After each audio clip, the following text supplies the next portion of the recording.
एक पौधे को साल भर के अंदर एक बच्चे की तरह से पालना चाहिए, जिससे कम से कम वो अपने यूज करने वाली जितनी ऑक्सीजन तो ले पाए। तो अगर मैं बहुत ही छोटे शब्दों में भी सोचूं तो कम से कम अपने लिए तो ऑक्सीजन बनाइए आप।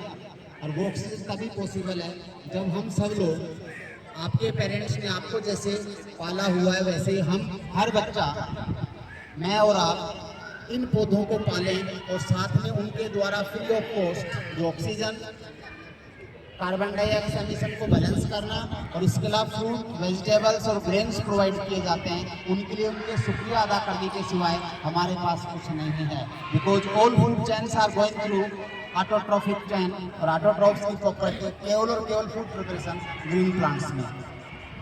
मैं शुक्रगुजार हूँ अनिल जी की टीम का कि उन्होंने हमारे समाज के लिए एक अच्छा बीड़ा उठाया है, जिसके द्वारा वो बच्चों को पर्यावरण प्रेमी बनाने के साथ साथ एनवायरनमेंट और इको फ्रेंडली बनाने के साथ साथ ये चीज भी अवेयरनेस में सेंसिटाइज कर रहे हैं कि हम लोग किस तरीके से अपने पर्यावरण को अपने लिए बचा सकते हैं। क्योंकि हम एहसान नहीं कर रहे हैं, अगर हमें जिंदा रहना है, मानव को जिंदा रहना है, तो कहीं न कहीं 100% प्लांट्स के साथ रहना होगा।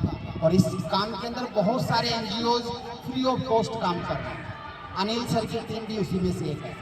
आपको जानकर के खुशी होनी चाहिए कि इनमें से श्री अनिल जी है, वो एनडीआरएफ टीम के रूप में भी काम करते हैं। जहां पर भी कोई डिजास्टर हो जाता है, कहीं पर भी अगर कोई मुसीबत में होते हैं सोसाइटी के पर्सन्स, तो एनडीआरएफ वहाँ पे सीधे सीधे अपने प्राणों का जोखिम दे करके फ्लड वाले एरिया में भी और लैंड स्लाइडिंग वाले केसों के अंदर भी, या कहीं पे ट्यूबवेल में बच्चे गिर जाते हैं, वहाँ पर भी एनडीआरएफ आकर के उनको प्रोटेक्ट करती है, बचाने की कोशिश करती है। तो ये भी एक बहुत बड़ा काम है।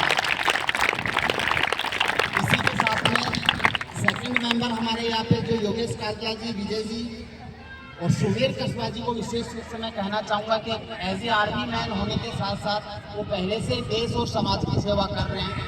अपने परिवार को छोड़ करके हमारे लाइन ऑफ कंट्रोल के ऊपर ये लोग अपनी सेवाएं देते हैं। उसके साथ साथ ये हमारे लिए एक शुद्ध हवा का प्रबंध करने का काम भी कर रहे हैं। मेरे हिसाब से मेरी तरफ से साधुवाद के सिवाय इनके पास कुछ नहीं है, लेकिन मैं जरूर इंश्योर कर सकता हूँ टीम को कि मैं भी आप में से एक हूँ, और स्कूल टाइमिंग के बाद जितना काम मेरे पास बचता है उसमें से मैं कुछ पौधों को भी देखभाल करने की कोशिश करता हूँ। और मेरा मानना है कि हर बच्चे को, हर ह्यूमन बीइंग को ये काम करना चाहिए। दिल्ली वाले मेरे मकान के अंदर टेरेस के ऊपर मैंने जो यूज्ड ऑयल बोटल्स होती हैं, पैकेट्स होती हैं जो पेंट के बाद बचती हैं, उसके अंदर मैंने खुद प्लांटेशन अपनी तरफ से अलग अलग तरीके से कर रहा है। और वो मैं अपने लिए करता हूँ, किसी को दिखाने के लिए नहीं करता। बिकॉज वहाँ से आपको फ्लावर्स भी मिलते हैं, पूरे साल भर मुझे वहाँ से अलग अलग तरह के फूल मिल जाते हैं। इसके अलावा सुबह शाम ये भी लगता है कि भूत बंगलों के बीच में कहीं न कहीं हमारे बीच में गाँव भी बचा हुआ है। Thank you very much. Time काफ़ी हो रहा है, डायरेक्टर सर भी आ चुके हैं, तो मैं बहुत बहुत धन्यवाद देना चाहता हूँ इस पर्यावरण प्रेमी टीम को। और आगे अगर मेरी भी कहीं ज़रूरत पड़ती है तो 100% मैं भी खुले हाथ से आप लोगों के साथ आने को तैयार हूँ। Thank you very much.